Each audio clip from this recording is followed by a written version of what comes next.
amazing what can be done. So we've heard a range of different solutions, different approaches from the panel tonight, but now it's your turn to challenge, to question. Do I have anybody with a first question? We've got mics here and here.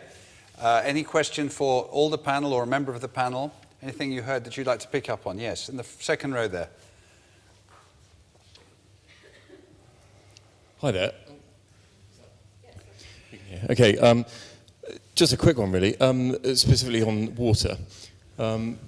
Obviously there's been a real challenge in getting people to engage on energy efficiency.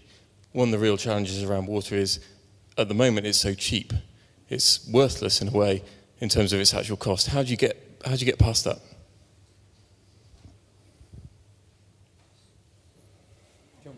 I'm going to say, yeah, you want me to start? Yeah, that's Please, fine, Martin. I think you're right. It is very difficult at the moment to motivate people just on the course of finance itself.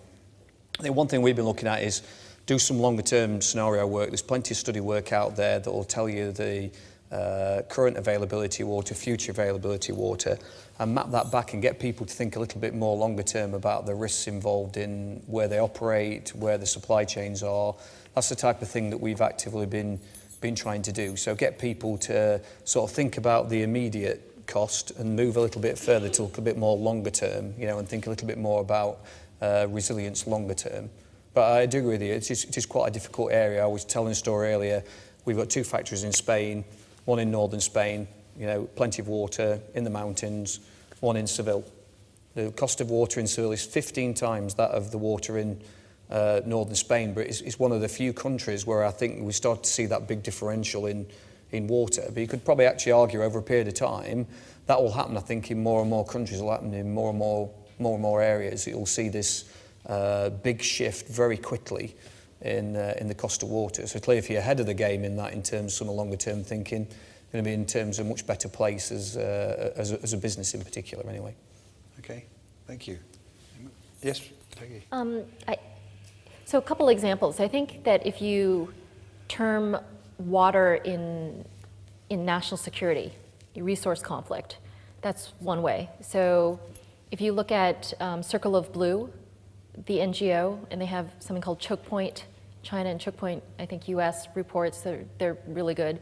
There's a London-based NGO called Earth Security Initiative, which talks about water, energy, food, and land nexus issues.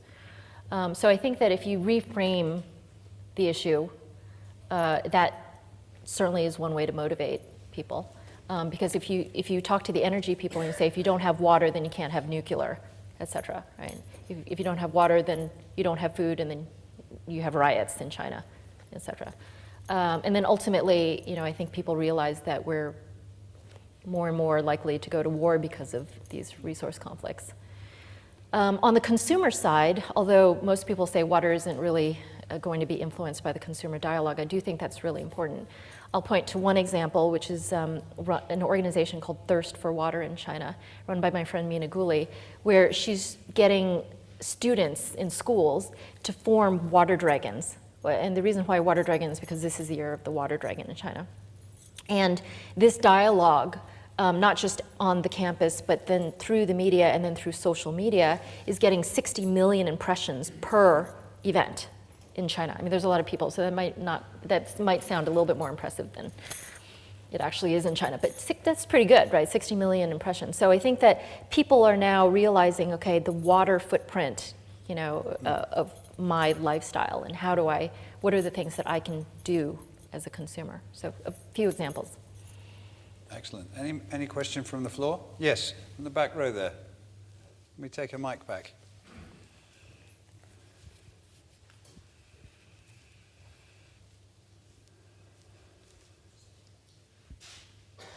Yeah, it's Andrew Pidden from Deutsche Bank. You asked us a question at the beginning of the presentation about whether we thought the fight for sustainability was being won, and yes, it was a pretty negative response. Given that meat is highlighted as being a part of the obesity epidemic in many wealthy countries, is this not the solutions that we're hearing, very interesting and innovative as they are, is really a way of continuing to suppress the debate on sustainability in the hunt for innovative solutions to allow us to continue to consume at will with the belief that our right as human beings is to have whatever choice we like, whereas perhaps engaging more aggressively in the debate about the right sort of diet for the human body, particularly in a more low exercise economic environment and urban environment, would perhaps be maybe not more effective, but would certainly take the sustainability debate out into the general population more aggressively than just the continual hunt for solutions to minimize the impact on resources. Yeah, good question. Who'd like to, Mark? Yeah, you're absolutely right. Of course, if you are able to change the lifestyle choices that we make and could thereby reduce, for instance, meat consumption, which is really not happening at the moment. It's really stable and has been stable for the last 20 years or so in this part of the world. That would be beneficial and would definitely, also in my mind, be the way to go. And there are many people who are sort of going through a meatless Monday or meatless a couple of days in the week, which is great. Yet I'm not too optimistic about that we can, on a large scale, change lifestyle quickly enough to avert the danger of scarcity of the meat that is going to develop. Because in other parts of the world where wealth is increasing, people are going to want to eat meat, and are we going to tell them, no, you can't, although we did? I don't think so. So it's something that you probably need to do in parallel, but I think if we have technologies around that could avert at least some of the sustainability issues with meat production, that would also be very, very helpful. Martin, has Pepsi tried to influence, consumers to be more abstemious to, scarcity, or have they just said consume?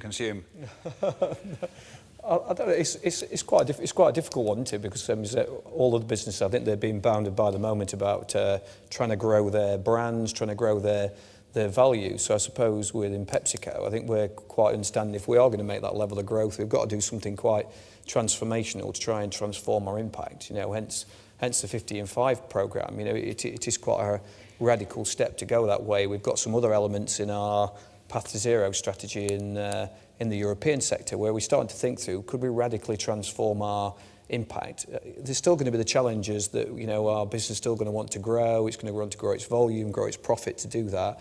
And I suppose that's a difficult dilemma, I think, that actively exists. So I think we've been trying to concentrate on really looking for those sort of transformational ideas, radical solutions that could radically reduce our impact without trying to alienate ourselves as a sustainability team by starting to talk about, no volume growth, reducing volume. I'm interested to hear what, Peggy talked about changing consumer behaviour. I mean, we've never felt it's a great consumer proposition to say, consume less. In fact, we're part of the problem. We call people consumers. We'd have to call them something else. How did you nudge them? We talk about nudging here. How did you nudge people to change their behaviours? So I recently had dinner in Australia with John Thwaites, who was the former water minister of Victoria. And he said that in the last 10 years, they reduced the per capita consumption of water by 43%. And he said the single biggest thing was changing social norms. So it wasn't saying, here's the great thing that you can do if you save water, or here's how much money, or whatever it is. It was really your neighbor looking at you with a scowl if you were watering your lawn in the middle of the day. And so the tactic that we've taken at China Dream, and again, this is something that is in the midst of being prepared to launch, it's not something that we've launched yet, is not to talk at all about sustainability. So the China Dream is not about green or low carbon or eco or hemp or anything like that. It's really about health, a healthy lifestyle, and respectful relationships with your community. So it sort of goes back to traditional Chinese values of balance and respect and flow, harmony, right? And what we're trying to do is use sort of hot and not right? Creating desire, but also shaming people if they're doing stuff that we don't want them to do. So if you're interested in more, because it's a quite detailed plan that we have, juice.org/China Dream has a lengthy article this month, Solutions Journal, that I wrote, and also Guardian, a shorter article, and then our action plan. So feel free to take a look at that. That's great. Jim, do you have a question here? Yeah. I have quite a specific question for Martin. In Green Strategy last year, we looked at iCrop, and the results weren't out, but we had an indication of what they're going to look like. I think you'd invested quite a lot of money. I vaguely remember £1 million in the program. A lot of the benefits were actually to the farmers. So you were investing in the weather systems, you were investing in the probes in the soil, and the farmer was getting what we now know as a 7% increase in yield. And at the time you were thinking, if the results are good, then we'll be looking at how we roll this out across Europe and to areas which are potentially a lot more water stressed than the UK.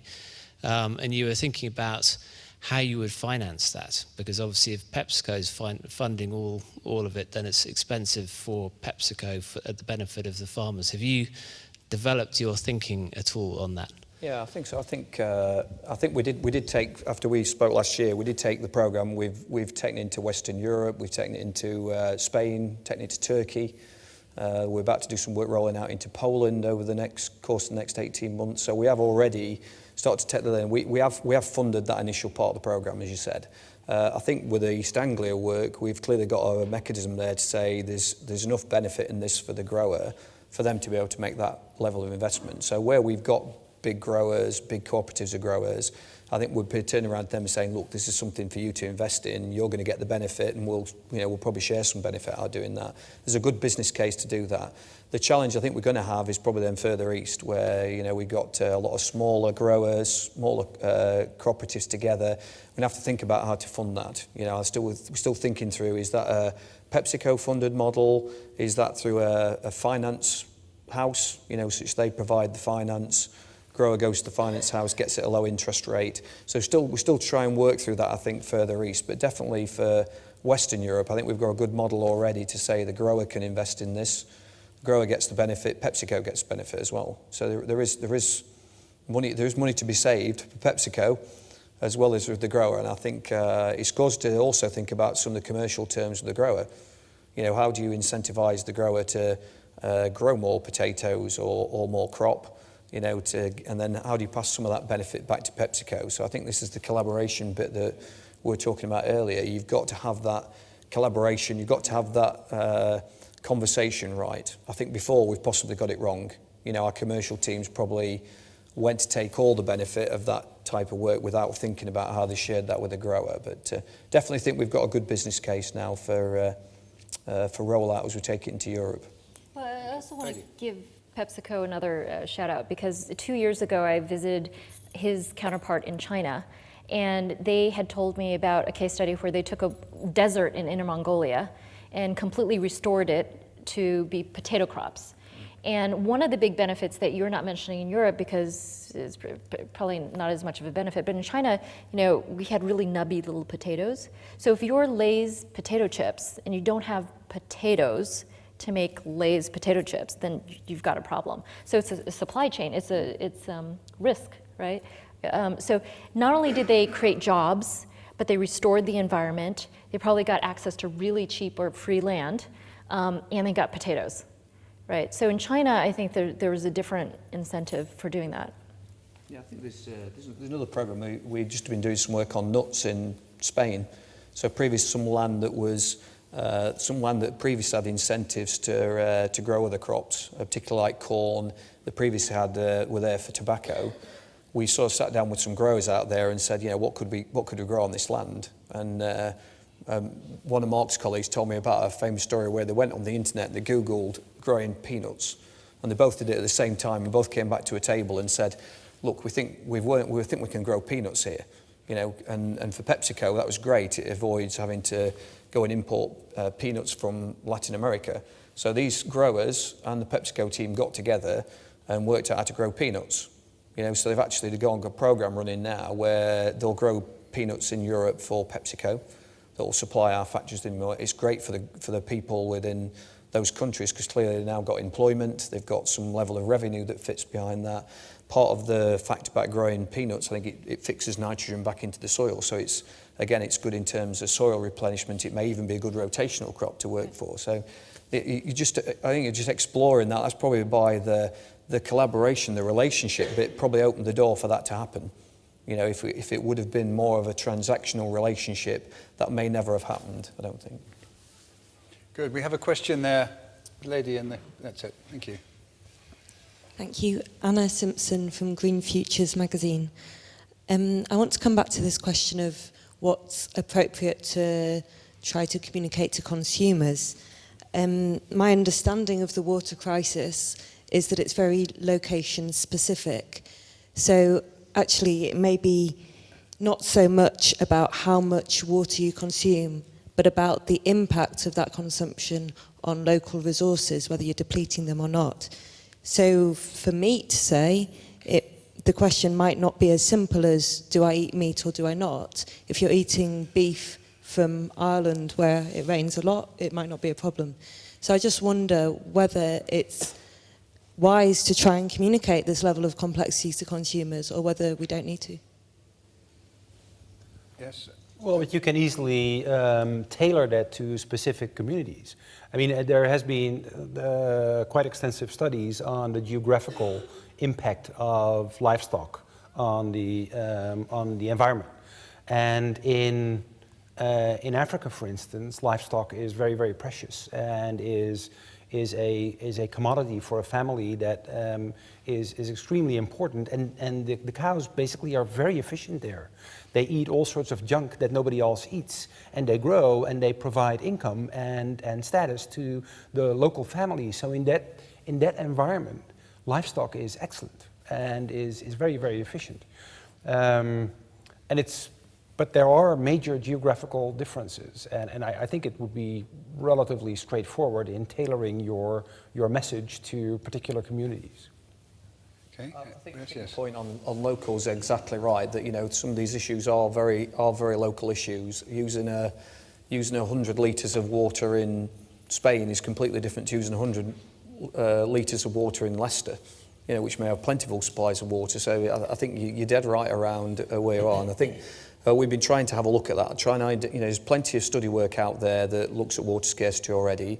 So we've been trying to focus our attention on those areas that have already got water scarcity issues. We did something called a positive water impact study, working with the Nature Conservancy, where we looked at very much that, taking the issue at a local level, working with a lot of local stakeholders and saying, how can we actually influence the watershed that we're actually operating in?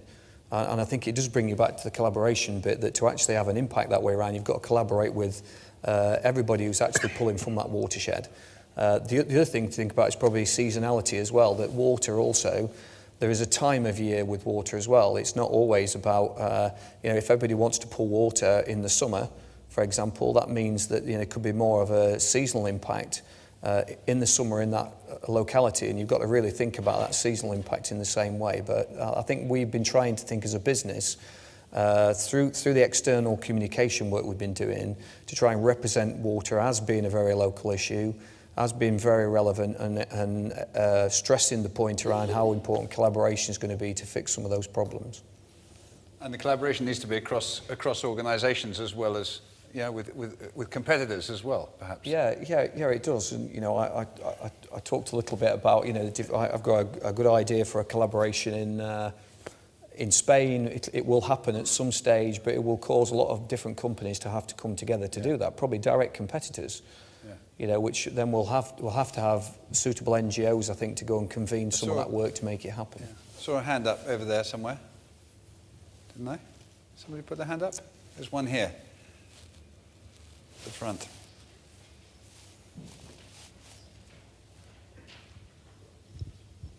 I have a question for Martin. I work in travel, different industry. Our customers consume your products, of course, but our main focus is on the environmental impacts of our hotel supply chain, and of course food provenance also comes into that as well. But I'm not sure the percentage of the pilot scheme versus what is still to be rolled out.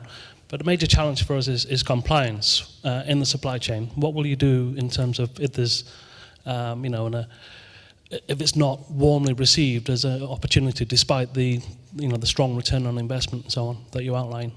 You're thinking in terms of the 15.5 programme in particular? Yes. Yeah. Good question. I don't think we've really thought that. We thought it makes such sense. So that one of the executive guys, I think, he said to me, "This just ticks all the boxes. Why wouldn't you want to go and do this? You're going to grower gets more yield, you use less water. You're creating sustainable employment for the local area." We've found some interesting things like irrigating a potato. If you irrigate it by drip irrigation, you don't have as much moisture on the leaves of the plant. You get less disease in the plant. So when you actually come and process it in the factories, our belief is they'll have better quality potatoes. Therefore, that better quality will be passed on to the consumer, will be happy about the fact that they've got better quality potatoes. So I think we've been probably optimistic that we think that we've got the right skills to take this to a grower and say, this is going to work all the way around. And I think we have thought a little bit about, would we go and mandate some of the drip irrigation work? So we'd look at areas of water scarcity and mandate that to actually happen. And I think then we'd have to have the conversation. If the grower said, I'm not going to do that, clearly we'd have to think about how we handle that. But I think at the moment, I think we're quite optimistic about the fact we've got a convincing argument to have with all the growers. And in fact, I think particularly UK programme, massively accepted by vast majority of the growers that have been in there. Any comments? Another question? Yes, gentleman on table 10 or 7 there.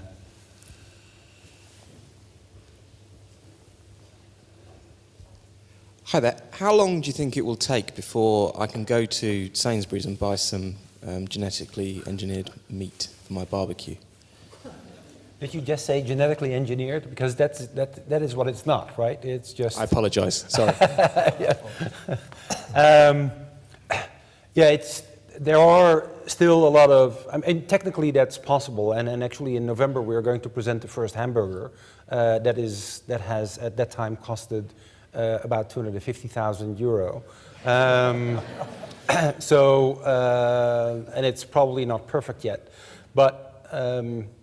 so technically this is all possible. To make it efficient and to scale it up, there are actually quite some technical challenges that still need to be solved. So I'm thinking, with if we have sufficient resources to do the research, then it will still probably take about 10 to 20 years. Okay. Yes, in the front row here. Hello, I'm Kate Lamb from the Carbon Disclosure Project. I work in the water disclosures. We're an NGO. Thank you for picking up NGOs. We really appreciate it. There's a couple of points really. First of all, new name for consumers is prosumers. There's a huge, big group of them out there. They exist. Okay. We're all part of them, and I think they're going to grow more, especially through the role of social media, Twitter, and the world of transparency, pushing companies to behave in a much better way. I think if we want a paradigm shift in terms of how we eat meat, all we need to do is show those prosumers what the future potentially could be, maybe using Mark's slides, and that might put a few people off and start thinking about, well, maybe I don't need to eat meat so often if we just show them what it could look like. No offence. Finally, to get to my point, Martin, I'm curious, coming back to price, you said that in Seville it's a 15% increase. You've seen a 15% increase in price. Has that led to behaviour change? Do they use less water? Is a 15% rise in price enough to make a difference? It isn't actually to motivate employees. You don't need to have a price. I think actually people get the message around, conserving water is the right thing to go and do. So price and material, I think price helps when you're starting to think through some of the technology investments that you might have to make to go and do this. But I don't think price is a complete motivating factor around doing this. The Seville plant and the one in the northern Spain, probably out of the two plants, the one in northern Spain is probably performing better from energy and water efficiency than the one in southern Spain is. So clearly price isn't, it's clearly about the way that's being articulated locally and the way that people are getting engaged in the subject area and working that way around. So I think price is not going to be the be all and end all to motivate business to do this. I think this longer term risk piece, that's the area that I think we've got to, I always make myself sound like a bit of a consultant. I don't work for PepsiCo, but I think it's this thing that PepsiCo needs to go and consider longer term. What is the longer term value of water, and what would either disruption to the supply chain or not having that supply chain at all mean to PepsiCo?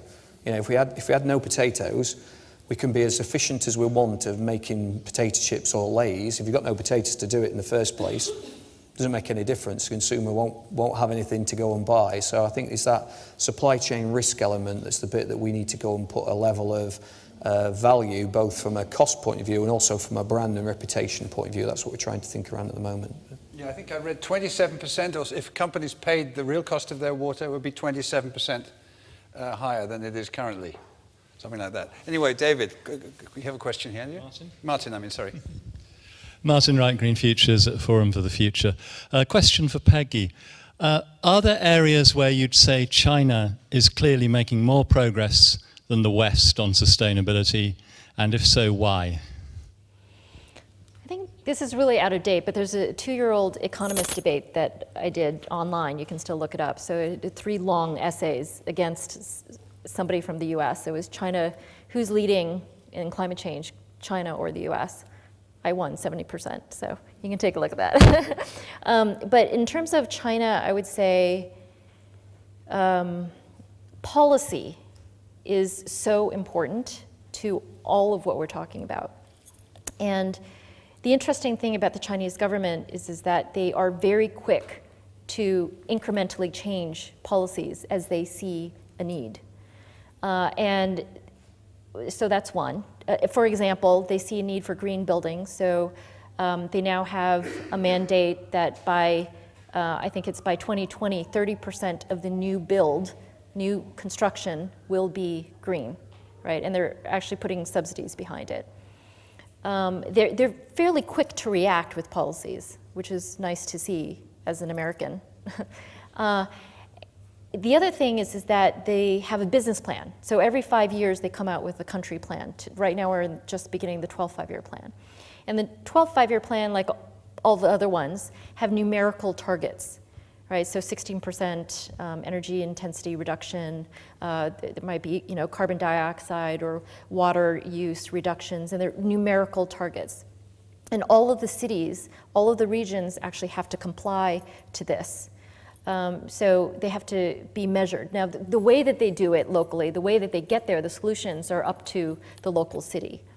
So I think that for anything, so electric vehicles, IGCC and clean coal, if you're talking about low carbon business models for cities, if you're talking about LED streetlights, if you're talking about smart grid cities, what they're doing is that they're identifying pilot cities, 15 to 25 to 35 cities at a time, throwing spaghetti on the wall and seeing which of these cities can come up with their own innovative solutions and then scaling them as policy. In 2008, they banned all free plastic bags in grocery stores in one day, right? Because it worked in 2 cities. So in the first 3 years, they reduced plastic bags by 24 billion bags. So I would say that if you think that policies drive systemic change, then China's winning in a lot of areas. You just don't necessarily see it because it's not said in English as easily as Chinese. Okay, thank you. Well, I think, Jim, are you ready for the sum up? I think we've got one more question quickly. Here? Where is it?